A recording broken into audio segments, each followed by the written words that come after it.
Bitawan mo ako! Kunin mo na lahat ng pera ko! Huwag mo lang akong saktan! Wala ka nang magagawa. Akin ka.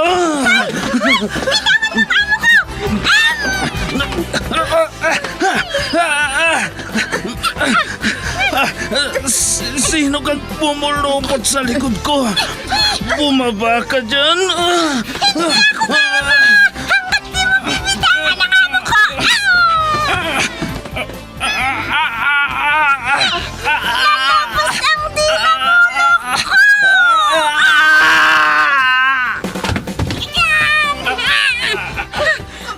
Ayan! Natumba na siya, madam! Salamat, Pepita! Salamat! Super Pipita, ang balikbayan na OFW, survivor mula Iraq, palaban sa hirap at nakahandang magsakripisyo sa ikabubuti ng karamihan, kabilang sa mga naturingang bagong bayani ng bansa. Super Pipita, isang dula na kung saan inyong mapapakinggan ang iba't ibang pakikipagsapalaran ng isang OFW. Super Pipita, mula sa Lovelet Artist and Talent Center Drama Productions, handog sa inyo ng #1 and most trusted radio network in the country, Bombo Radio Philippines. Basta Radio Bombo.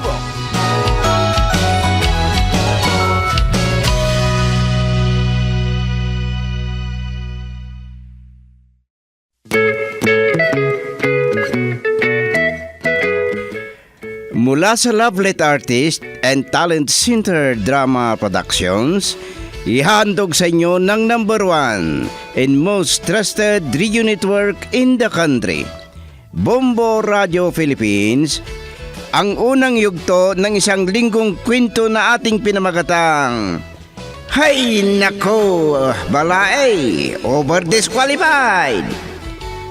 Dito sa ating dula, Super Pipita.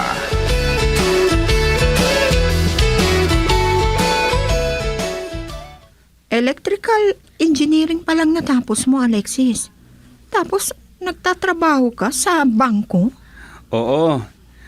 Muntik na nga akong naging manager sa branch namin na bangko. Kaya lang, nagdesisyon akong tulungan na lang ang mama ko na mamahala sa negosyo namin. Lalo na at siya ngayon ang busy mayor sa bayan namin. Oh, politiko pala ang mami mo. Kaya inasikaso na lang niya ang pagninegosyo. Paminsan-minsan na lang siyang pumapasok sa politika. Hindi ko maintindihan. Parang ang gulo. Ganito kasi yun. Nanalo siya agad bilang sangguniang bayan nung una dahil siya ang unang konsihal. Kaya nung nag-resign ng vice mayor at pumunta na sa kanyang pamilya sa Canada, si Mami ang naging vice mayor. Kaya noong sumunod na eleksyon, nagkandidato bilang mayor pero natalo. Ganun na nga. Kaya mula noon, hindi na siya pumasok sa politika. Kinalimutan niya na ang buhay politika. Ganun pala. Mahirap maintindihan ang paliwanag mo kasi noong una. Sige, pero mas mabuti na yan. Kasi sobrang dumi ang politika dito sa atin. Sinabi mo pa. Balikan nga natin yung trabaho mo sa bangko. Lisensyado ka kamo sa pagiging electrical engineering. Overqualified ka sa posisyon mo ngayon. Over-disqualified pa. Ano? Ay, sus, hindi kita maintindihan.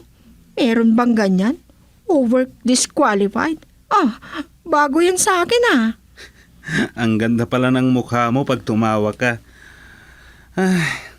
Parang ang sisingkit ng mga mata mo. Ikaw binipiro mo na naman ako. Paano naman kasi? nakakatawa ka. Ngayon lang ako nakarinig ng salitang over-disqualified. May ganun? Mamaya ko na sasagutin yan. Ay, ito ang hirap kasi. Maraming trabaho. Tinatawagan ako ni Mami. Sige, sagutin ko lang sandali ha. Tawagan na lang kita mamaya.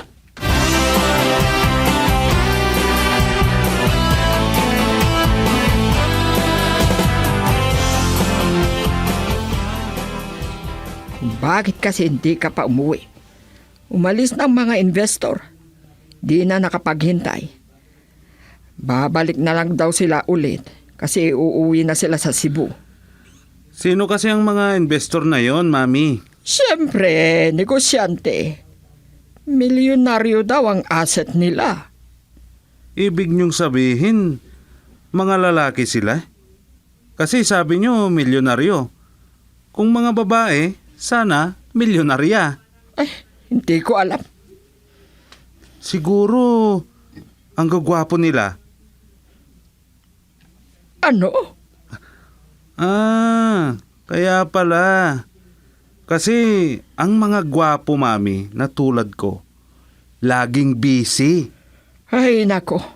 Pinuri mo na naman ang sarili mo. At bakit naman, Aber?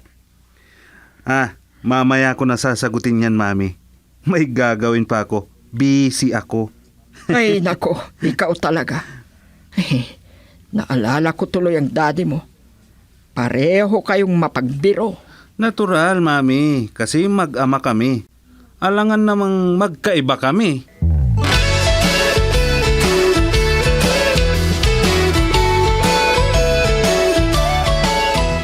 Dumating na kanina si Sir Patricio, madam. Kaso umalis din agad. May meeting daw silang mga kapwa independent candidate. Hindi ko alam kay Papa. Pangpito na itong pagkandidato niya. Pero ni minsan, di pa nanalo. Ano? Grabe naman, madam. Sana, ang negosyo na lang niyang pagtuunan niya ng pansin. Siguro masaya siyang nagsilbi sa kanyang bayan at kababayan. Ang mahirap nga, Ate Pipita, muntik na niyang mawala ang kumpanya at ang farm niya. Yun lang. Mabuti sana kung nanalo naman, kahit minsan lang. Hindi nga eh. Ganon? Oo, matagal ding hindi pinasok ang politika. Ngayon lang ulit. Sana manalo na rin, madam.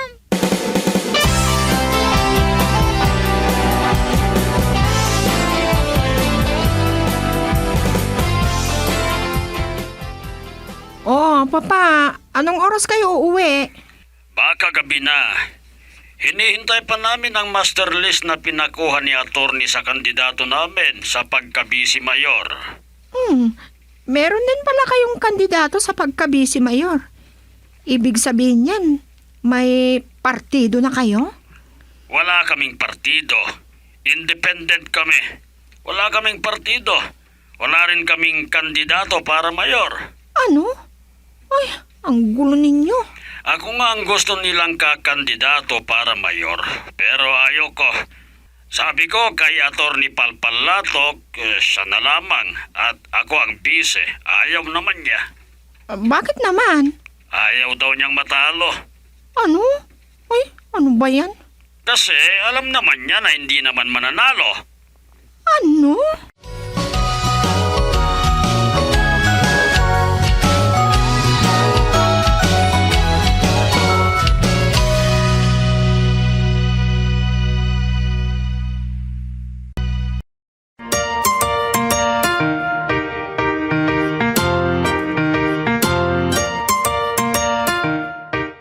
Baka gabihin o mga hating gabi na darating si Papa at Pipita. Kaya mauna tayong kakain. Sige po. Para makaligpit ka na rin. At ako na lang maghihintay kay Papa. Magpahinga ka na rin. Alam kong pagod ka maghapon. Okay lang po ako, ma'am. Mapuyat kayo maghintay kay sir kapag ganong. Di bali sa akin. Kahit gabi na, okay lang akong matulog kapag gabi-gabi na. Maaga pa rin ako magigising, ma'am. Ako rin, ganyan din ako. Kahit puyat ako, magigising ako ng maaga. Kung minsan nga, natutulugan ko ang computer ko. Paggising ko, naka-sleep mode na rin ang computer ko. Oo nga, no, madam. Ay, nasa ref ang mga pinaluto ninyong dessert. Ni-ref ko, madam. Mamaya na lang, Ate Pipita. Pag nag-computer ako, habang hinihintay ko si Papa. Ang dami itong pagkain na inihain mo. Alam ko po kasi darating si Sir at kasama nating mag-dinner. Tumawag kaninang tanghali na lutuin ko raw ang putahing paborito niya. Eh, wala naman na siya. Di ko alam kay Papa, Ate Pipita. Malayo pa ang campaign period, pero abala na siya masyado. Kung gumastos, akala mo, kandidato sa pagkamayor. Gusto niyang masigurado na manalo siya, kahit minsan man lang. Sana naman ha, madam. Sana manalo na rin. Ate Pipita, kahit tawagin mo na lang ako sa pangalan ko. Tayo lang naman ang nag-uusap. Nahihiya kasi ako, madam. Kasi kayo ang amo ko, syempre. Di ako sanay na di galangin ang mga amo. Ganun ba? Opo, madam. Ang bait mo talaga. Hindi kami nagkamali na kumuha sa'yo bilang kasambahay namin. Salamat naman kung ganon, madam. Kung nagustuhan niyo ang serbisyo ko. Pero kung yan ang gusto niyo, di sige. Tawagin ko kayo sa pangalan niyo. Ang bait-bait niyo talaga.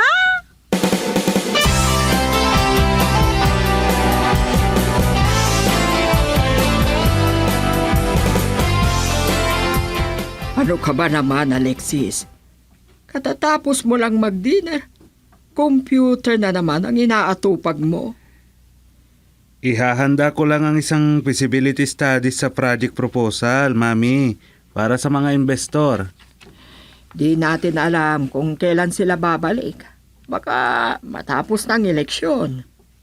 Kaya nga pero kailangan na nakahanda ang kailangan para walang problema kung sakali.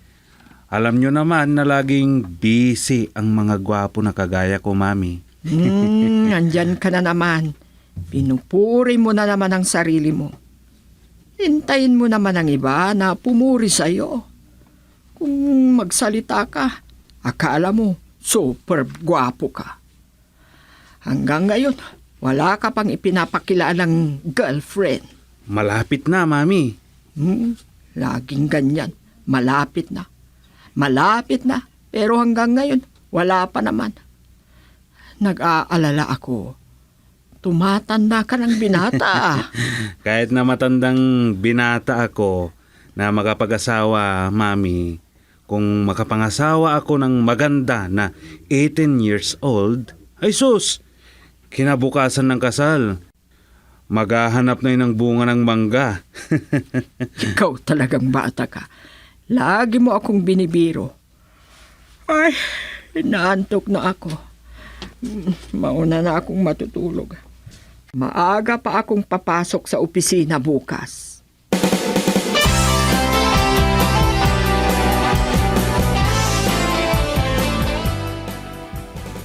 Kakapasok ko lang sa kwarto ko, kamutong. Matagal kaming nag-usap ni Madam Sandara pagkatapos naming kumain. Bakit?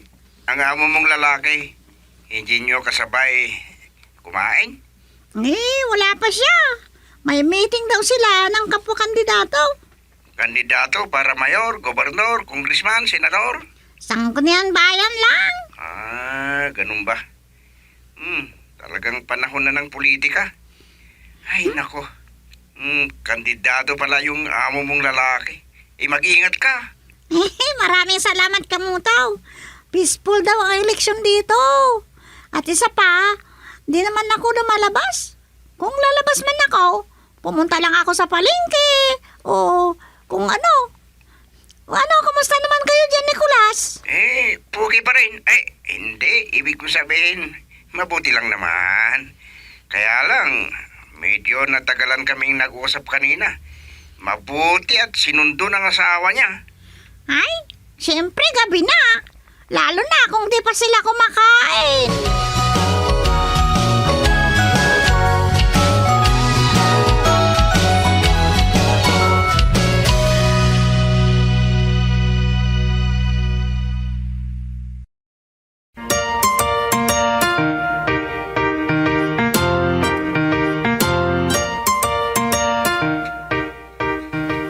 Oh, bakit ikaw ang nagbukas ng gate, Sandara? Nasaan si Pepita? Ang sarap naman ng buhay ng katulong dito. Huwag na ninyong pagalitan si Ate Pipita, Papa. Ako ang nagsabi sa kanya na matulog na siya at magpahinga. Ako na lang maghihintay sa inyo. Oh, kumusta naman ang meeting nyo? Ang nalalapit na kampanya ang pag-usapan natin. At titignan namin ang master list ng mga botante. Ha? Master list, Papa? Oo, ang listahan ng mga botante, Sandara.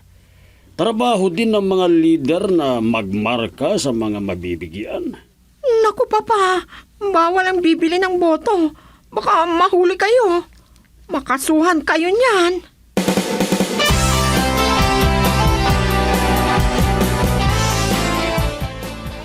Ha? Yeah! Ha? Ha? Weh, alas 3 pa lang na madaling araw, nagising na ako. Maaga pa para magluto ng agahan ng mga amo ko. Medyo madilim pa naman ng paligid. Yeah! Pepita! Naku, si Sir Patricio, Pepita! gising na. Sir, Talagang nakatsamba kami ni Sandara ng magaling na kasambahay. Ang aga mong natulog pero maaga kang nagising. Ano ba itong ginagawa mo, ha? nag-i-exercise lang po ako, sir. Ah! Karatista ka pala. Ay, hindi po. Huwag ka nang magkaila. Alam mo, magagamit kita bilang bodyguard ko sa kampanya. Ano po?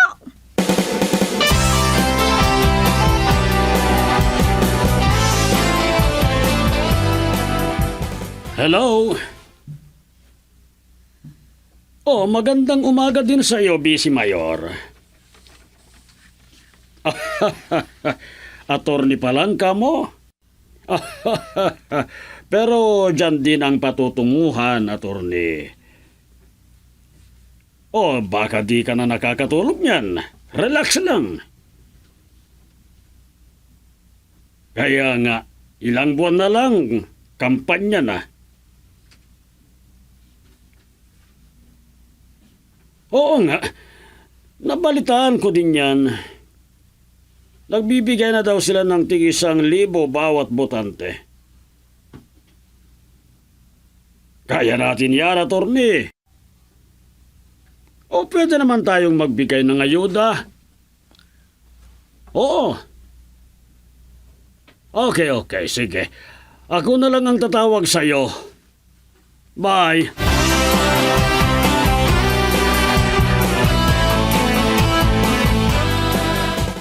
Narinig ko yung sinabi nyo kanina kay Ate Pipita, Papa. Bakit nyo dinadamay dyan? Oh, biro ko lang kay Pipita yon. Baka naman nagpapanggap lang siya na karatista. Pasalamat siya at hindi ko pinagalitan. Bakit naman ninyo pagagalitan? Maaga pa naman yon. At ako rin, Papa, gusto ko rin mag-exercise. Alam mo, Sandara, masabi ko lang ito, ano.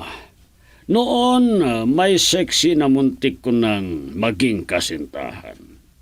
Kaso, mas maganda ang mama mo at matinik pa. Kung yun sana ang napangasawa nyo, baka di pa kayo biyudo ngayon. Di meron sanang nagmamasid sa akin. Ang mama mo noon, kawawa ako sa kurot pag napansin niyang nakatingin o lumingon ako sa ibang babae. Lalo na't sexy. Ano? Ganoon si mama mo, Sandara. Sobrang selosa. Kayo kasi. Kahit kasama nyo si Mama, kung saan-saan pa kayo nakatingin.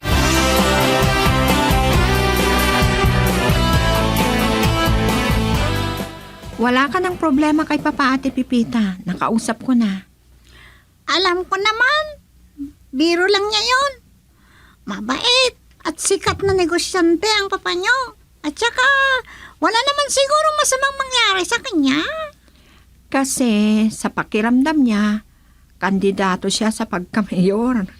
Ano? Kaya kailangan daw niya ng bodyguard. Kung bodyguard ang kailangan niya, marami dyan. Pwede niyang sahuran. Tama ka, Ate Pipita. Gusto talagang kukuha ng bodyguard. Sa bagay, para sa seguridad naman niya. Sa bagay nga. May anak daw ang kaibigan niya na marin at pulis. Kung ganoon, walang problema.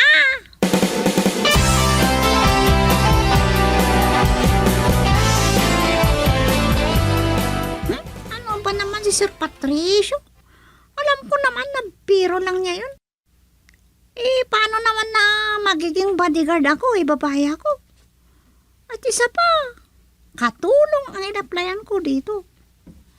Ay, sana nga mananalo na rin si Sir. Akalain mo, pang 7 bisis na daw niyang kumandidato.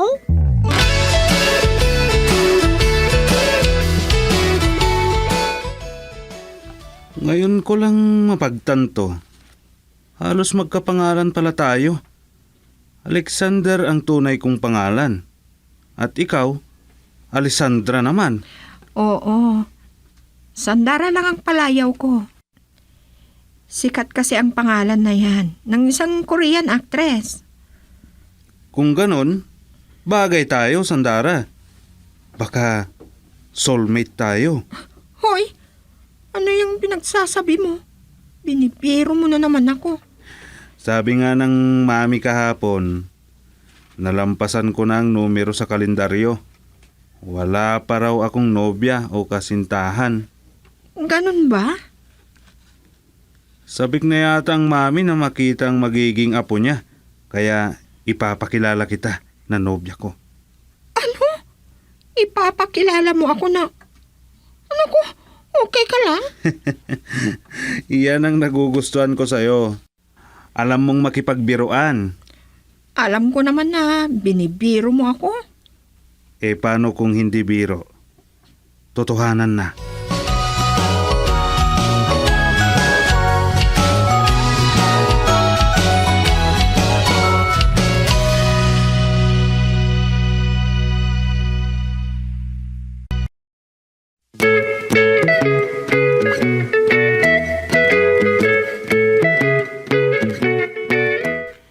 Ano pa ang mga susunod na kaganapan?